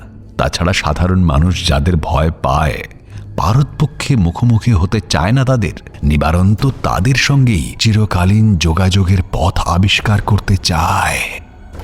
মনে মনে কতদিন স্বপ্ন দেখেছে সে, এমনভাবে জীবন ও মৃত্যুর জগৎ দুটোকে জুড়ে দেবে সে, যাতে করে চাইলেই বিজ্ঞানের জটিল কোনো সমস্যার সমাধানে অনায়াসে আইনস্টাইন বা নিউটনের সঙ্গে কথা বলা যায়। মন খারাপ হলে রবি ঠাকুরের পায়ের কাছে বসে আবদার করতে পারে। একটা মন ভালো করা কবিতা শোনাবেন আমায় গুরুদেব? কি ডাকছেন আমায় এমন করে? আপনারা কেউ কি সত্যি এসেছেন আমার কাছে? এসেছি। খুব চাপা অথচ স্পষ্ট কণ্ঠস্বর ঝমঝম করে বেজে ওঠে তার কানের মধ্যে। নিবারণ চমকে ওঠে। কে আপনারা? আমরা আমাদের পরিচয় দেওয়া যে ভারী কঠিন নিবারণ। আসলে পরিচয় তো হয় শরীরের। ভেবে দেখো, আলাদা আলাদা শরীরকে চিহ্নিত করার জন্যে আলাদা আলাদা নামের প্রয়োজন। কিন্তু এই স্থূল শরীরটাই যদি না থাকে, নাম দিয়ে তুমি কাকে চিহ্নিত করবে? হ্যাঁ, কথাটা ঠিকই, তবু কিছু একটা বলেছে ডাকা দরকার আপনাকে বা আপনাদের, নইলে কথাবার্তা চালাবো কেমন করে? বেশ, তোমার সুবিধের জন্যে তাহলে আমাদের আবহমান বলে ডাকতে পারো। ঠিক বুঝতে পারলাম না। আমরা শক্তিপুঞ্জ। আমরা ছিলাম, আছি এবং থাকব।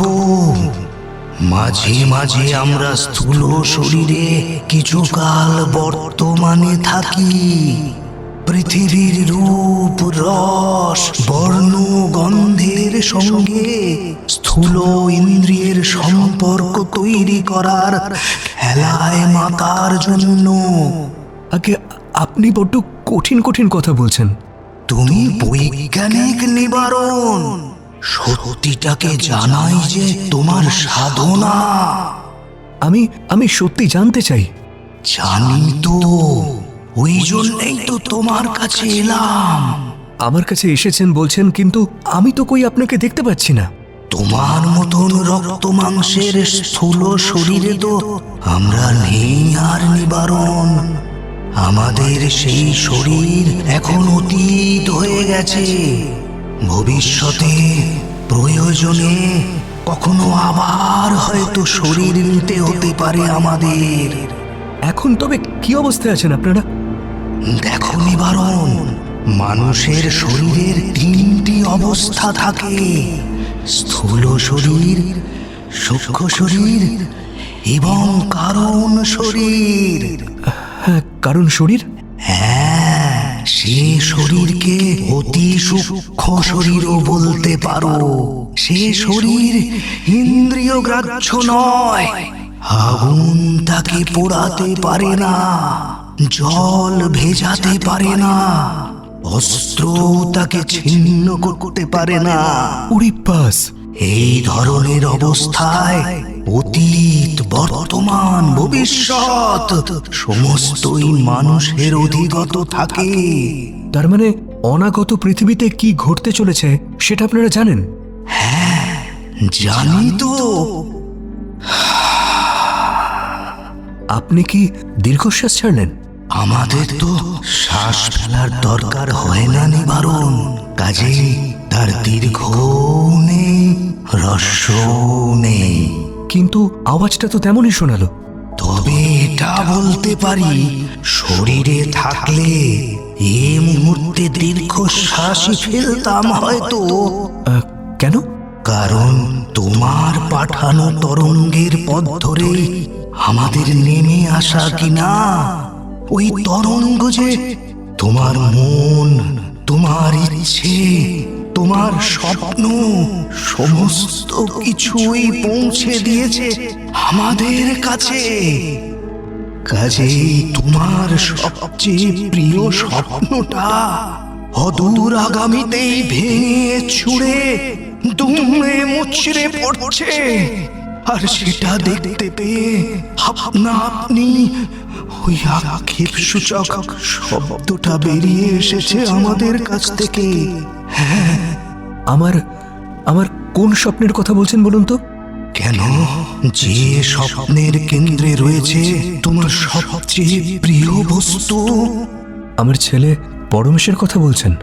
পরমেশকেই বোধহয় আমি সবচেয়ে বেশি ভালোবাসি। সবচেয়ে ভালোই যদি বাসবে, তাহলে ওই বোধহয় কথাটা জুড়লে কেন রে? তাহলে কি বাসি না? না, সত্যি বলতে কি, ভালো তুমি ছেলেকে খুবই বাসো, কিন্তু তাকে তুমি সবচেয়ে বেশি ভালোবাসো না। তাহলে কি আমার স্ত্রী? এসো তোমাকে দেখাই তাহলে। কি দেখাতে চাইছেন আমাকে? সেই অনাগত সময়ের ছায়া। সেটা কি সত্যি সম্ভব? হ্যাঁ, সম্ভব। এই মহাজগতে অসম্ভব শব্দটার কোনো অস্তিত্বই নেই নিবারণ। তুমি শুধু বলো সেই আগামী দিনের ছবি তুমি দেখতে চাও কিনা। হ্যাঁ, অবশ্যই চাই। তাহলে তোমাকে ওই সময় সুড়ঙ্গের মধ্যে ঢুকে যেতে হবে নিবারণ। কিন্তু কিভাবে ঢুকবো? তোমার এই স্থূল শরীরে এই সময় সুড়ঙ্গে তুমি তো ঢুকতে পারবে না। এই সুড়ঙ্গ পথে যাত্রা করাও এই শরীরটাকে নিয়ে একেবারেই অসম্ভব। তাহলে উপায়? মানে আমাকে কি মরতে হবে? মানে আত্মহনন? না না না না না, আত্মহনন খুবই খারাপ জিনিস। এই মহাজগতের যারা নিয়ন্তা তারা এই আত্মহননকে কখনোই অনুমোদন দেন না। তাহলে আমি কি করে ঢুকবো ওই সুড়ঙ্গতে? তোমাকে এই শরীরের মধ্যে থেকে আমরা বের করে আনবো। সেই সূক্ষ্মতর তুমি এই সময় সুড়ঙ্গের পথ ধরে আগামী সময়ে আমাদের সঙ্গে যাবে। সেখানে গিয়ে জটিল কিছু গাণিতিক ফর্মুলা প্রয়োগ করে পারো তো ঠেকিয়ে দিও আগামীর সেই অনাকাঙ্ক্ষিত ঘটনা প্রবাহকে। আমি কি পারবো? পারবে বলেই তো আমাদের বিশ্বাস নিবারণ। সেই জন্যই তো আমরা এসেছি তোমার কাছে, তোমাকে সাহায্য করতে চাই বলে। কিন্তু তার আগে একটা কাজ করে যেতে হবে তোমাকে। কি কাজ? পরমেশের জন্য এই সংকেত আর এই ছোট্ট যন্ত্রটি রেখে যাও তুমি। ও যদি এই যন্ত্রের মধ্যে জমিয়ে রাখা কালখণ্ডকে আবিষ্কার করতে পারে তাহলে তোমার স্বপ্নটা টিকে যেতেও পারে। মনে রেখো, যা ঘটার তাকে পুরোপুরি আটকানো যায় না। আটকানো গেলেও আটকানো উচিত বলে মনে করি না আমরা। তাতে করে সৃষ্টির নিজস্ব গতি রুদ্ধ হয়ে যায়। আমরা বড় জোর ঘটনার প্রবাহটাকে সদর্থক দিকে ঘুরিয়ে দিতে পারি। তবে এই কাজটাও বলতে যত সহজ লাগলো, কাজে করে দেখানোটা কিন্তু ততটাই কঠিন। তা তো বটেই। আমরা তোমার মস্তিষ্ক নিয়ন্ত্রণ করছি কয়েক মিনিটের জন্যে। তুমি তোমার ডায়েরি আর কলম হাতে নাও। আপাতত পরমেশের জন্য এটাই তোমার শেষ নির্দেশ। আমি কি আর ফিরবো না তাহলে কোনোদিন? যদি সেই অঙ্কটা সফলভাবে কষে ফেলতে পারো তাহলে ঠিক মুহূর্তে আবার এখানে এসে পৌঁছবে তুমি। নাও, সময় নেই আর। ডায়েরি খোলো। আর এই যে দেখো, তোমার টেবিলের ড্রয়ারে এই ঘড়ির মতন দেখতে যন্ত্রটাকে রেখে দিলাম আমরা। নির্দিষ্ট সময় পরমে সেটা পেয়ে যাবে। আমরা আপাতত অঙ্কটাকে এই পর্যন্ত এগিয়ে নিয়ে যেতে পেরেছি। নিবারণ কিছুই বুঝতে পারে না, ডায়েরিটা হাতে তুলে নেয়। আমাকে এই শরীর থেকে বের করে নেওয়া মানে তো এক অর্থে আমার মৃত্যুই হলো। এই শরীরটা তো আর অক্ষত থাকবে না অতদিন। হ্যাঁ, থাকবে। তা কি করে সম্ভব? আমরা তোমার শরীর আমাদের চতুর্থ আয়নের ল্যাবরেটরিতে যত্ন করে সংরক্ষণ করব। সেখানে সময় স্থির। কাজেই তোমার এই শরীরও সেই ল্যাবরেটরিতে সময়ের গ্রাস থেকে মুক্ত। সময় না এগোলে সবই নিত্য। পচনশীল নয়, পচনশীল নয়। বিশ্বাস আর অবিশ্বাসের দোলাচলে দুলতে দুলতে ডায়েরির পাতায় কলম ছোঁয়ায় নিবারণ। আর তখনই তার মনে হয় চেতনা ক্রমশই তার নিয়ন্ত্রণের বাইরে চলে যাচ্ছে। কোনো এক অন্ধকার ঘূর্ণায়মান গহ্বরে যেন ক্রমশই হারিয়ে যাচ্ছে সে। ঘড়িটা বাঁ হাতের কবজিতে লাগিয়ে নিয়ে কবজি ভাঁজ করে সময় দেখতে গেল পরমেশ। কিন্তু ঘড়ির দিকে তাকিয়ে চোখ দাঁড়িয়ে গেল তার।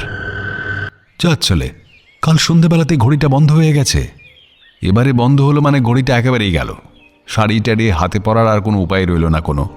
আগের বারই হারান মুৎসুদ্দি স্পষ্ট করে বলে দিয়েছিল সেটা। কাজে আর তার কাছে ঘড়িটাকে সারাতে দিয়ে লাভ নেই।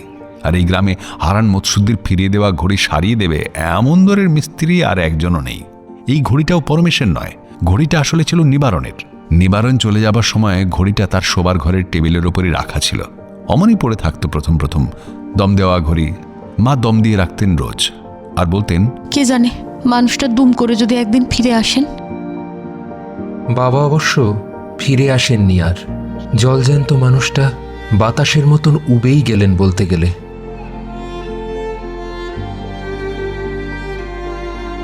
আমি বেশ ছোট তখন। জ্ঞান হওয়া থেকে দেখছি বাবা আত্মভোলা আর উদাস। সংসারে খুব বেশি মন তার কোশমিনকালেও ছিল না, কিন্তু বাবা আমায় ভালোবাসতেন খুব। মায়ের সঙ্গেও বাবার সম্পর্কটা ছিল অদ্ভুত সুন্দর। বাবাকে অসম্ভব শ্রদ্ধা করতেন মা। বাবার জন্য গর্বের অন্ত ছিল না তার। অন্যদিনের মতনই সেদিনও রাতে খাওয়া দাওয়ার পরে বাবা তাঁর ল্যাবরেটরিতে ঢুকেছিলেন। নিবিষ্ট মনে কাজ করছিলেন নিজের টেবিলের ওপরে ঝুঁকে পড়ে। আমি তখন ঘুমিয়ে পড়েছিলাম। ঘুম যখন ভাঙল, বাড়িতে হুলুস্থুলু কাণ্ড শুরু হয়ে গেছে। তখন বাবাকে পাওয়া যাচ্ছে না কোথাও। মা কান্নাকাটি করছিলেন। বিমল দাদু প্রাণপণে সান্ত্বনা দিচ্ছিলেন তাকে। কোথায় আর যাবে? সব বৈজ্ঞানিকই একটু আধটু খ্যাপা হয় জানোই। আমাদের নিবারণ তো আর জেসে মানুষ নয়। আর পাঁচটা সাধারণ মানুষের সঙ্গে তার চালচলন কি আর সবসময় মেলে মা? তাছাড়া জানোই তো, স্কুল তার প্রাণ। স্কুল ছেড়ে সে কোথাও যাবে না, যেতে পারবেই না। ঠিক সুরসুর করে ফিরে আসবে খানিক বাদে। স্কুল যাবার সময় হয়ে গেলেই তুমি বরং জমিয়ে রান্না করে রাখো। এক পেট খিদে নিয়ে ফিরে যখন বলবে কি আছে চারটি খেতে দাও বাপু, তখন যাতে অপ্রস্তুত পড়তে না হয় তোমায়। কিন্তু এমন তো আগে কখনো করেননি উনি। আহা, ইন্টেলেকচুয়ালরা তো অমন হয়ই। বাঁধা গণ্ডির মধ্যে কি আর চিরকাল চলেন তারা? আবার বললেন বিমল দাদু।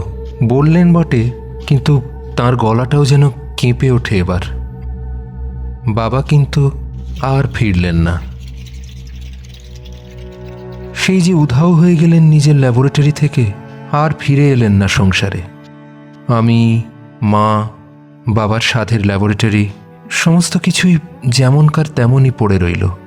বহু খোঁজ তল্লাশি করেও কোনো চিহ্নই পাওয়া গেল না তার। বাবার শোকে প্রথমটা প্রায় বোবাই হয়ে গিয়েছিলেন মা। তারপর তিনিও চলে গেলেন কয়েক বছর পরে। মা মারা যাওয়ার পরে বিমল দাদুই বলতে গেলে বুকে করে আমাকে মানুষ করেছেন। বিমল দাদুর জন্য মাঝে মাঝেই মনটা বড্ড আনচান করে। মনে হয় দাদুর আরও কিছুদিন বাঁচাটা খুব জরুরি ছিল। শুধু তার জন্যে নয়, এই গ্রামের জন্যে, এমনকি তাদের গ্রামের স্কুলটার জন্যেও। মা মারা যাবার পরে ঘড়িটা বেশ কিছুদিন এমনিই পড়েছিল। চাবি টাবি দেওয়া হতো না, কিন্তু ঘড়িটা খারাপ হয়নি। দিব্যি চালু হয়ে গেল পরমেশ যেদিন চাবি দিয়ে হাতে গলালো ঘড়িটাকে। তারপর থেকে ঘড়িটা লাগাতার সময় জানিয়ে যাচ্ছিল অক্লান্তভাবে। মাঝে মাঝে এক আধবার সামান্য সমস্যা হয়েছে। হারান মুৎসুদ্দির হাতে সে সমস্যার চটজলদি সমাধানও হয়ে গেছে প্রত্যেকবার। আগেরবার যখন হারানদার দোকানে ঘড়িটা সারাতে দিয়েছিল পরমেশ, নিকুঞ্জ বলেছিল, ছোট বাবু, অনেক হয়েছে, এবারে একটা ঘড়ি কিনে ফেলো নিজের জন্য। ধুস, শুধু মধু চারটি পয়সা খরচা করে কি হবে? আরে একটু আধটু রোগবালাই কি আর এই মানুষের শরীরটাতেই হয় না? তা তখন কি এই রুগ্ন শরীরটাকে ফেলে দিয়ে অন্য শরীরের খোঁজ করি?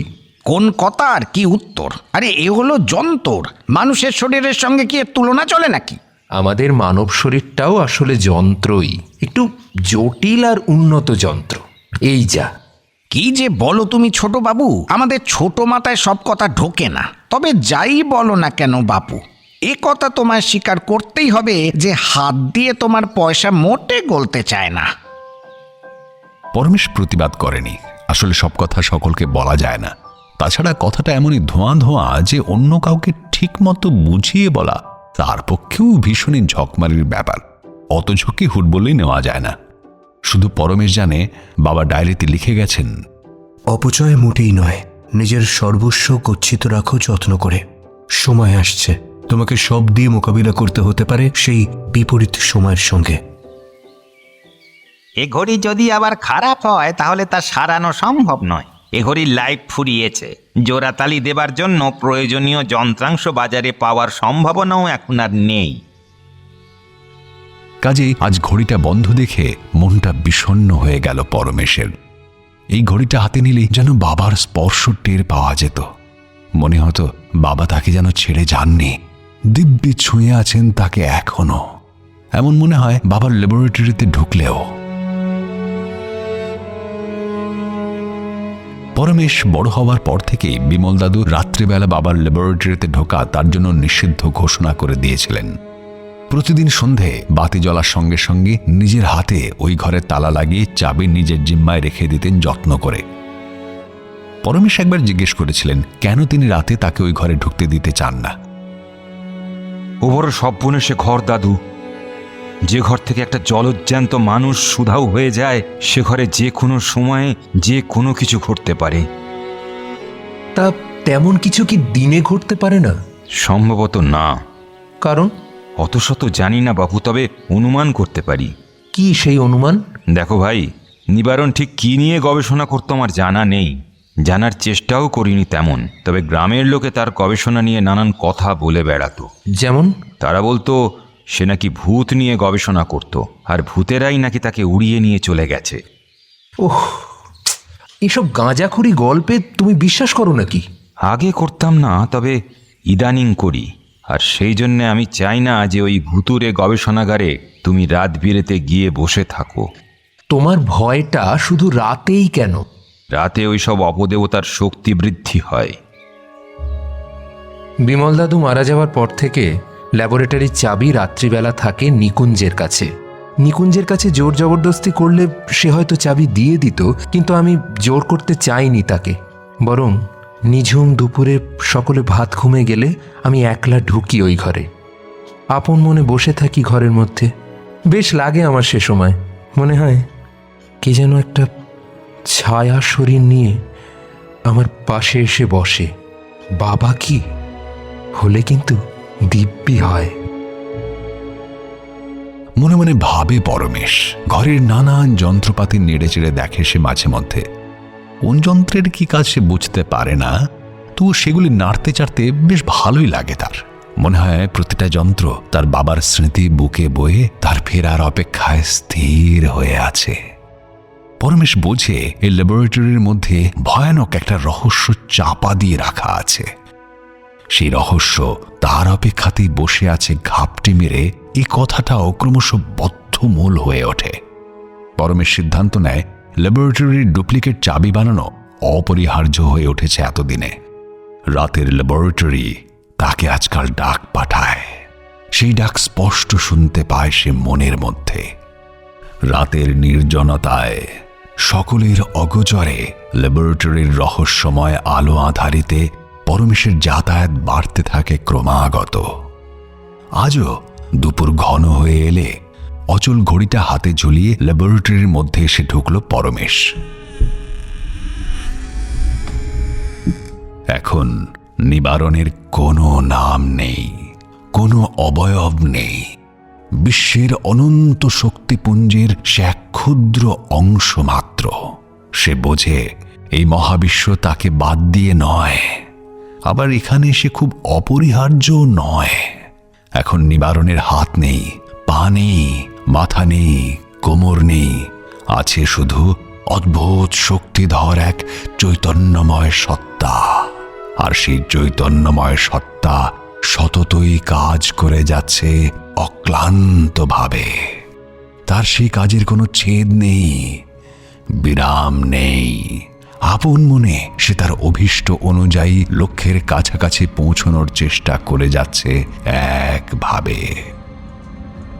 এই চৈতন্যের জগৎটাই এমন, সকলে নিজের নিজের জগৎ তৈরির খেলায় মগ্ন, কারোর অন্য কারোর দিকে তাকানোর উপায় নেই। নিবারণ নীরবে বয়ে চলা সময়ের স্রোতের দিকে তাকিয়েছিল এক মনে। এই সময় আদি থেকে অন্ত সঞ্চরণশীল এক অদ্ভুত সূত্রে নিরন্তর এগিয়ে চলেছে সে নিরবিচ্ছিন্নভাবে।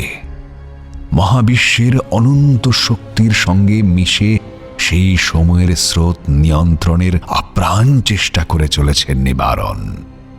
মগ্ন চৈতন্যের মধ্যে জটিল সব গণিতের ঢেউ উঠছে, ঢেউ নামছে ক্রমাগত। চৈতন্যের গভীর আত্মমগ্নতা আর একমুখীনতা দিয়ে সেই গণিতের প্রবাহকে সঠিকভাবে সময় প্রবাহের সঙ্গে মিশিয়ে দিচ্ছিল সে। এখানে সময়ের পরিমাপ করে না কেউ, এখানে দিন রাতের কোনো ফারাক নেই। স্থির শূন্যতায় মিশে থেকে নির্মোহভাবে বয়ে চলার সময়কে প্রত্যক্ষ করাই এখানকার নিয়ম।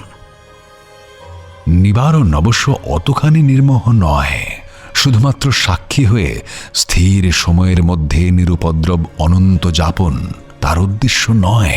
সে জানে যে অঙ্কটাকে সফল করার জন্য এখানে আসা তার, সেই অঙ্কের খুব কাছাকাছি পৌঁছে গেছে সে এখন।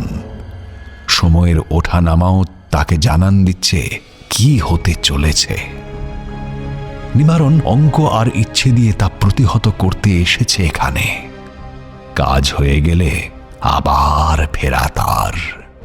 এখানকার অনন্ত শক্তিপুঞ্জের মতো তার দেহ শেষ হয়ে যায়নি। তার দেহ সংরক্ষিত আছে সময়ের স্পন্দনহীন এক বিশেষ তরঙ্গে মোড়া অন্যতর আয়মে। এখানকার কাজ শেষ হলে শক্তি সুড়ঙ্গের মুখ খুলে যাবে আবার। তখন ফিরে চলা সেই ধুলোমাখা প্রিয় পৃথিবীতে, তার ছোট্ট ল্যাবরেটরিতে। যা রেখে এসেছিল সে জানে তা এখন পাল্টে গেছে অনেকখানি। তবু সব জানলে তার প্রিয় গ্রামের মানুষ তার কথা ভালোবাসার সঙ্গে স্মরণ করবে আবহমান কাল। বৃহত্তর কর্তব্যের টানে নিজের সংসারের কাছে তার হয়তো কিছু ত্রুটি থেকে গেল, কিন্তু নিবারণ নিজে তৃপ্ত। নিজে ভালোভাবে বেঁচে থাকাটাই তো শেষ কথা নয়, বরং নিজে ভালো থাকার চেয়েও অনেক বেশি জরুরি অন্যদের ভালোভাবে বেঁচে থাকার সম্ভাবনাটাকে নিশ্চিত করতে পারা। নিবারণ নিজের সমস্ত শক্তি পুঞ্জীভূত করে ইচ্ছেকে একটি বিন্দুতে স্থির করে ফেলল। ওই যে বয়ে চলা সময় জানান দিচ্ছে সেই মুহূর্ত সমুপস্থিত। সেই ইচ্ছে তরঙ্গের বিচ্ছুরণ ঘটাতে শুরু করল এতদিন ধরে আয়ত্তে আনা মহাজাগতিক গণিত সূত্রকে নিপুণ ও নিখুঁতভাবে কাজে লাগিয়ে। তার সমস্ত সত্তা জানান দিল তাতে সে অসফল নয়। এই দীর্ঘদিন ধরে বয়ে চলা শুভ ইচ্ছার তরঙ্গ ভবিষ্যতে ঘটতে চলা অনভিপ্রেত ঘটনার বিরুদ্ধ তরঙ্গকে প্রতিহত করার জন্য তৈরি। এক অদ্ভুত ভালো লাগার আবেশ তার চৈতন্যকে গ্রাস করে নিল আজ। আর এতদিন পরে নিজের রেখে আসা সেই স্থূল জড় শরীরটার জন্যে মন কেমন করে উঠল নিবারণের। ল্যাবরেটরির মধ্যে ঢুকে চুপ করে দাঁড়িয়ে রইল পরমেশ। তাকিয়ে তাকিয়ে দেখতে লাগলো চারপাশ। হাত থেকে ঘড়িটা খুব সন্তর্পণে বাবার টেবিলের ওপর রেখে দিল। এই টেবিলের ওপর ঝুঁকে পড়ে অনেক রাত্রির অবধি তিনি পড়াশোনা করতেন।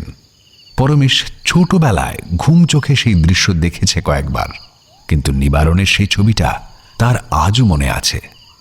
টেবিলের উল্টো দিকে রাখা চেয়ারটায় বসে পড়ল সে।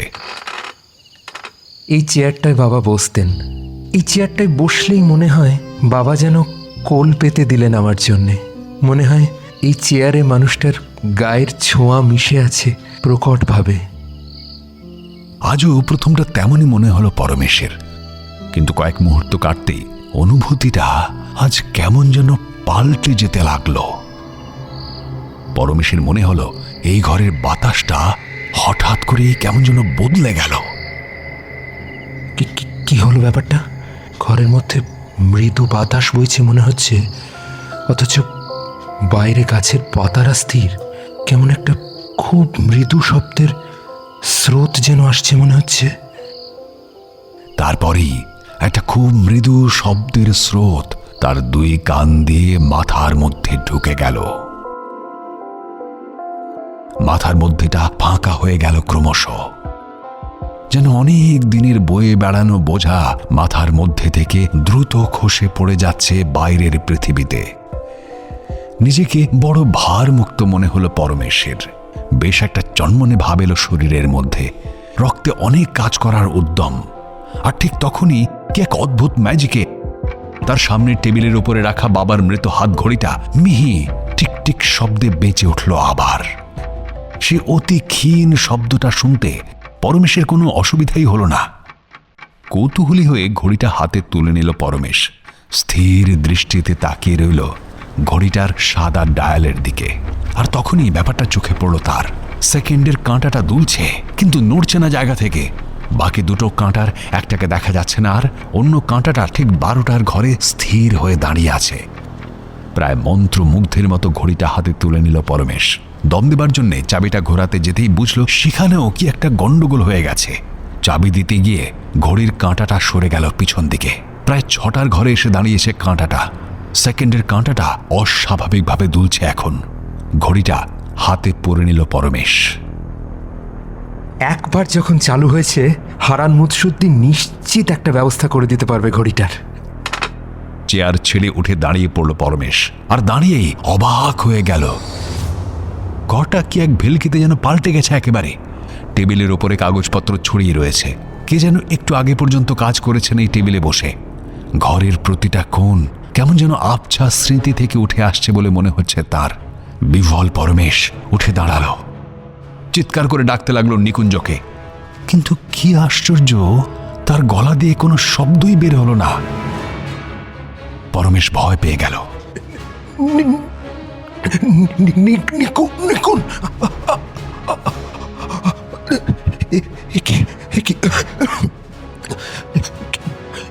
কি হলো? গলা দিয়ে শব্দ বেরোচ্ছে না কেন? হঠাৎ কি হয়ে গেল আমার? শরীরটাও কেমন যেন অসম্ভব হালকা লাগছে। মনে হচ্ছে সারা শরীরটাই হালকা তুলো দিয়ে তৈরি। এক্ষুনি যেন বাতাসের সঙ্গে উড়ে যাব। দ্রুত ঘরের দরজা দিয়ে বাইরে বেরিয়ে এলো পরমেশ। টানা বারান্দা দিয়ে হেঁটে এসে শোবার ঘরের জানালা দিয়ে ঘরের মধ্যে উঁকি মেরে থতমত খেয়ে গেল সে।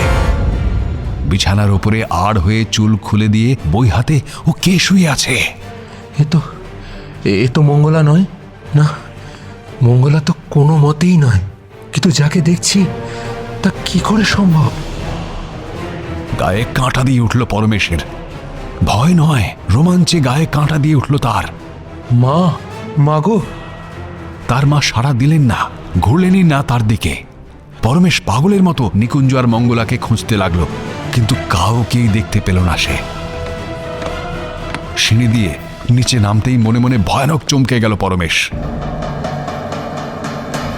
উঠোনের দুপাশের কামিনী ফুলের গাছ দুটো কি করে মাটি ফুঁড়ে দাঁড়িয়ে পড়লো আবার? অন্তত বছর 10 আগে সাপের উৎপাতে গাছ দুটো কেটে সাফ করে ফেলা হয়েছিল এখান থেকে। পিছনে তাকিয়ে পুরো বাড়িটা দেখিয়ে অবাক হয়ে গেল সে। মনে হলো তার ছেলেবেলা যেন নতুন করে ফিরে এসেছে আবার। সেই একই রকম ছবি। ঘাসে ঢাকা উঠোন, দুপাশে ঝাঁকড়া কামিনী আর কলকে ফুলের গাছ। উঠোন পেরিয়ে ইটের গোল ঘোরানো সিঁড়ি, তারপর বারান্দার একপাশে কাঠ আর খড় রাখার ঘর। নিয়মিত কার্বলিক অ্যাসিড ছড়ানো হতো ওখানে।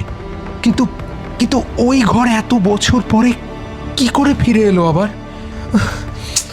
আজকে ল্যাবরেটরিতে ঢোকার পর থেকে কি যে ঘটে যাচ্ছে কিছুই মাথায় ঢুকছে না আমার। আনমনে সে উঠোন মারিয়ে রাস্তায় পা দিল। বাড়ির সামনে দিয়ে যে রাস্তাটা সোজা স্কুলের দিকে গেছে সেটা পিছ হয়ে গেছে অনেক দিন। অথচ আজ পরমেশ দেখল রাস্তাটা মোরাম বিছানো। রাস্তার পাশের নতুন গজে ওঠা ঘরবাড়ি দোকানপাটও কি এক ভোজবাজিতে একেবারে উধাও। রাস্তায় হাঁটতে হাঁটতে অনেক পুরনো মানুষজনের সঙ্গে দেখা হলো, যাদের সঙ্গে কোনোভাবেই আর দেখা হওয়া সম্ভব নয়। পরমেশ কিছুতেই তাদের সঙ্গে কথা বলতে পারল না। তাকে যেন কেউ দেখতেই পাচ্ছে না। পরমেশের অস্তিত্ব কিছুতে ধরা পড়ছে না তাদের কাছে। একটা অদ্ভুত সম্ভাবনার কথা হঠাৎ করেই মাথায় চলে এলো তার। মনে মনে খুব উত্তেজিত হয়ে পড়ল পরমেশ। যতটা দ্রুত সম্ভব সে স্কুলে গিয়ে হাজির হলো।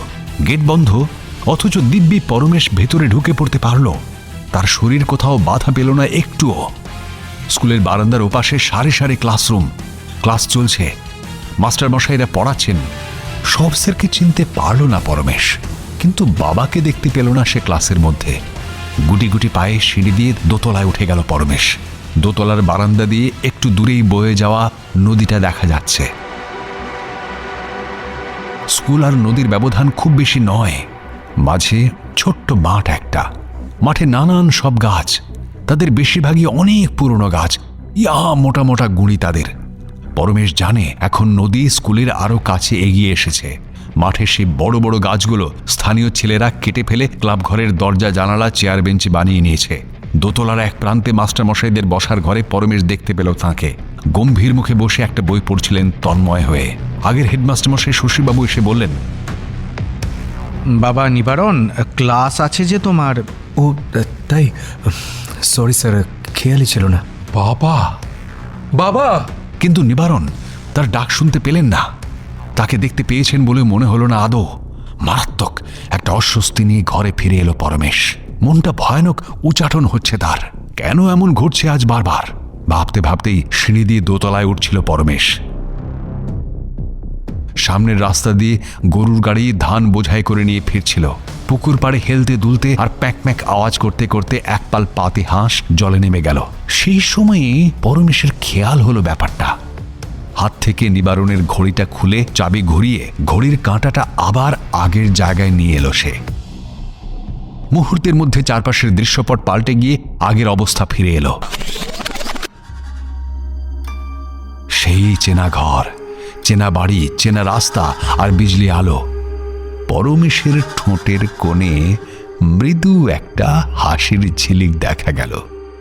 আর তখনই মনে পড়ল তার স্কুলের টিচার্স রুমে টাঙানো ক্যালেন্ডারটার কথা। তখন খেয়াল করেনি, কিন্তু এখন স্পষ্ট বুঝতে পারল পরমেশ ব্যাপারটাকে। স্কুলের টিচার্স রুমে টাঙানো ক্যালেন্ডারটা, ওটা ক্যালেন্ডারটা প্রায় 30 বছর আগের। ইস, এটা তখনই খেয়াল করা উচিত ছিল আমার। মাথাটা আর একটু খেলানো দরকার এবার। মনে হচ্ছে মাথা ঘামানোর সময়টা এবার সত্যিই কাছে চলে এসেছে। এতদিনের অপেক্ষার অজানা কারণ নিশ্চিত এবারে স্বচ্ছ হবে।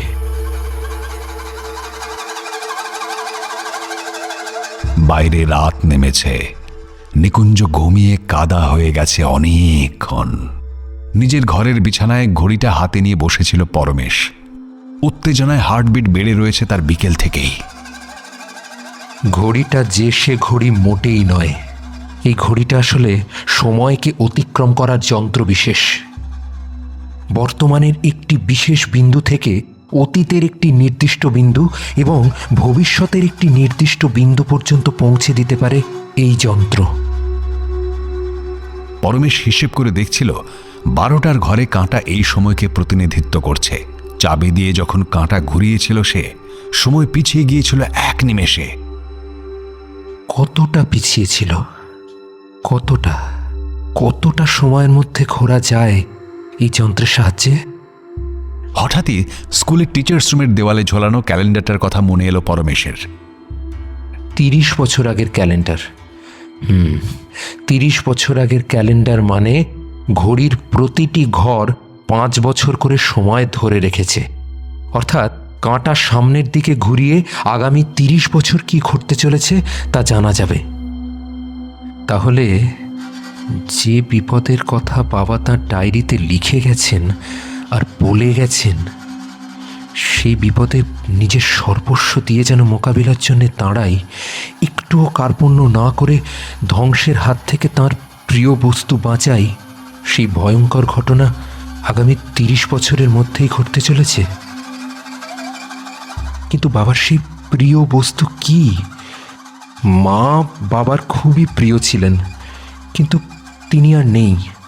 আমাকেও বাবা খুবই ভালোবাসতেন। তাহলে কি আমারই কোনো বিপদ আসতে চলেছে?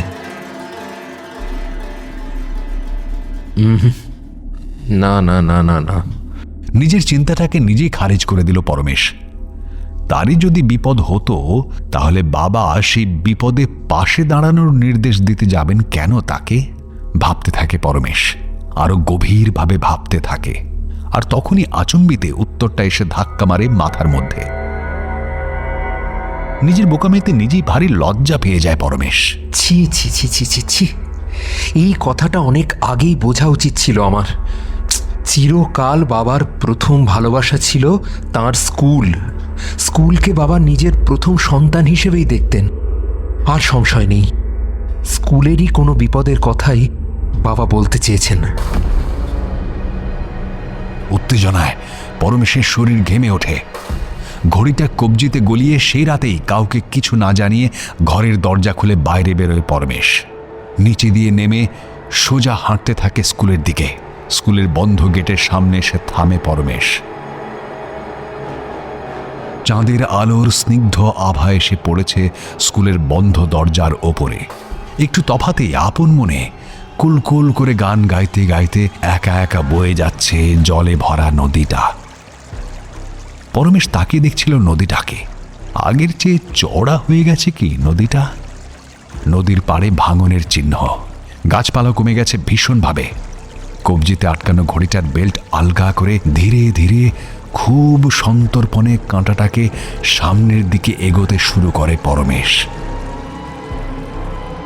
যতই এগোয় দেখে গ্রামটা ধূসর হয়ে যাচ্ছে। গাছ নেই, পাখি নেই, শুধু কংক্রিটের আগ্রাসন। রোদ্দুর ক্রমশ ভয়ঙ্কর হয়ে যাচ্ছে। জ্যোৎস্না কমনীয় নয়। মানুষের চোখে মুখে কেমন যেন অনাত্মীয় লোভ। বুকের মধ্যে ভয়ানক কষ্ট হতে শুরু করে পরমেশের। সে চাপ চাপ কষ্ট নিয়েই ঘড়ির কাঁটা আরো সামনে এগিয়ে নিয়ে যেতে শুরু করে সে। অনাগত সময় এক লাফের সামনে চলে আসে তার। আর সেই অনাগত সময়ের ছবি দেখে শিউরে ওঠে পরমেশ। গ্রাম জুড়ে যুদ্ধ শুরু হয়েছে লোভী স্বার্থপর মানুষের প্ররোচনায়। সাদা কালোয় যুদ্ধ, জাতে অজাতে, সত্যি মিথ্যে, ছুতোনাতায় লড়াই করে মানুষ মানুষকে নিশ্চিহ্ন করে ফেলছে ক্রমাগত। আর এক সময়ের আপাত শান্ত নদীটা এইসব দেখে ভীষণ রাগে ফুঁসতে ফুঁসতে ফুলতে ফুলতে গ্রাস করে নিচ্ছে স্কুল বাড়ি। নদীর ভাঙনে ওই যে হেলে পড়ছে, আলগা হয়ে ধসে পড়ছে স্কুল ভবনের পুরনো ভিত। আর শিশু কান্নায় ভরে যাচ্ছে সমস্ত আকাশ। পরমেশ সেই কান্নার শব্দ সইতে না পেরে দু হাতে নিজের কান চেপে ধরে। তড়িঘড়ি হাত থেকে সেই ঘড়ি খুলে দ্রুত কাঁটা ঘুরিয়ে দেয় পিছন দিকে। যত শিগগিরই সম্ভব বর্তমানে ফেরা দরকার। সামনে সময় বেশি নেই, অথচ মেলা কাজ। গ্রামের সমস্ত মানুষকে ছুটে হেঁটে দরকার পড়লে হাতে পায়ে ধরে বোঝাতে হবে যে আমাদের একটা পরিচয় যথেষ্ট। আমরা মানুষ, শুধুই মানুষ। পরস্পরের সহায় আমরা। পুরো গ্রামটাকে এক সুতোয় বেঁধে ফেলতে হবে, যে করেই হোক। সেই সুতো ভালোবাসা আর সৌভ্রাতৃত্বের। পাশাপাশি আরও সবুজ করে তুলতে হবে এই গ্রাম। নদীর পাড় বাঁধাতে হবে পাথর দিয়ে। প্রয়োজনে আগেভাগেই নিরাপদ দূরত্বে সরিয়ে নিয়ে যেতে হবে স্কুল ভবন।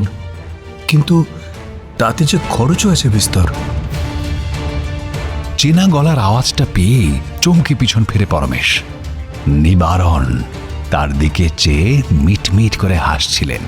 মায়াবী জ্যোৎস্নার আলোয় অদ্ভুত সুন্দর লাগছিল তাকে।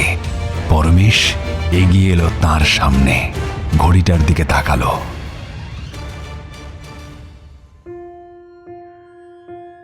তুমি আমায় দেখতে পাচ্ছ বাবা? পাচ্ছি, দেখছি যে কত বড় হয়ে গেছো তুমি।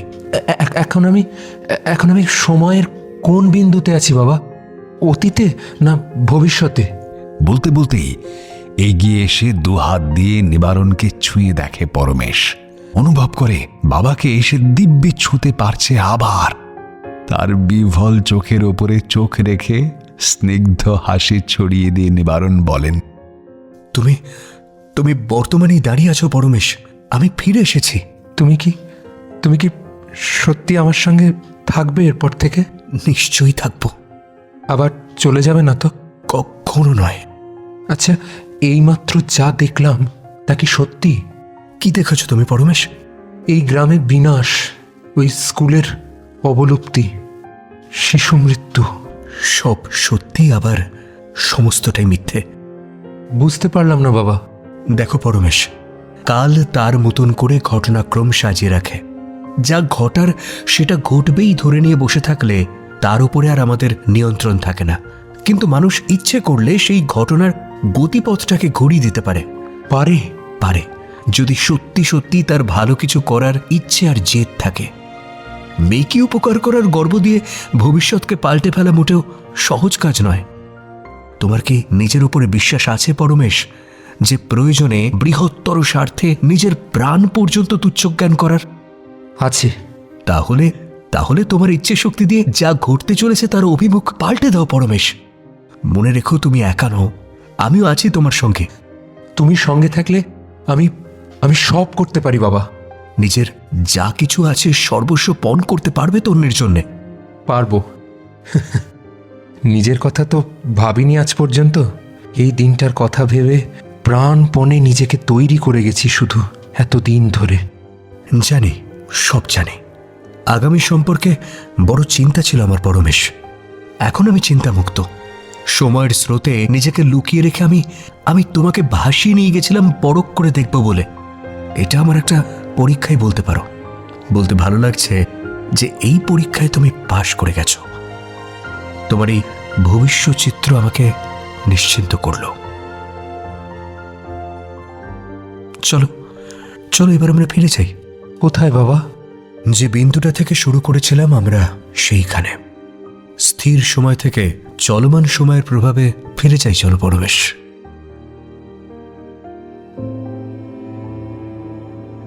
পরমেশের যখন ঘুম ভাঙল, বাইরে ঝকমক করছে সকালবেলার রোদ্দুর। মা এসে বললেন, এ কি রে, এত বেলা অবধি কেউ ঘুমিয়ে থাকে? পড়াশোনা কিছু নেই নাকি তোর? চোখ কচলে ঘরের বাইরে বেরিয়ে আসে পরমেশ। বাবার ল্যাবরেটরির দিকে হাঁটতে থাকে সে। একটা কি অদ্ভুত স্বপ্ন দেখছিল সে রাত ভোর। ঠিক মনে পড়ছে না কি দেখেছিল। কিছু ছেঁড়া ছেঁড়া ছবি শুধু মনে ভাসছে। পরমেশের মনে হচ্ছিল বাবার সঙ্গে কথা বলাটা খুব জরুরি।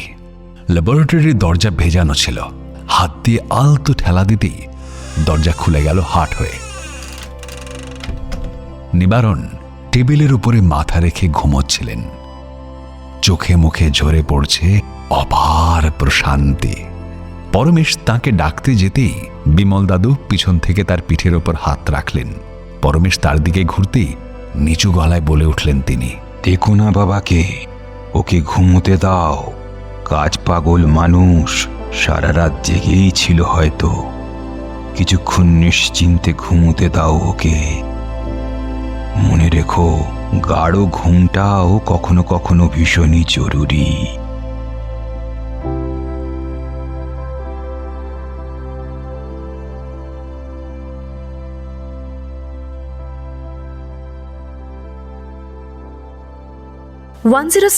FM রেইনবোর গল্প স্বল্পতে আজ শুনলেন জয়দীপ চক্রবর্তীর লেখা নিবারণ চক্রবর্তীর হাত ঘড়ি। গল্পের কথক অর্পণ, গল্পের সূত্রধার সৌমি, বিমল ও হারান উজ্জ্বল, শশী ও নিকুঞ্জ সোমক, নিবারণ অরিজিৎ, পরমেশ আত্রেয়, নিন্দুক অনির্বাণ ও তমজিৎ, রতন বিশ্বজিৎ, গ্রামের লোক তাপস সৌমিক পোদ্দার ও সুদীপ্ত রায়, আবহমান সৌমিক ব্যানার্জি ও পরমেশের মা গোপা। শুনলেন গল্প স্বল্প।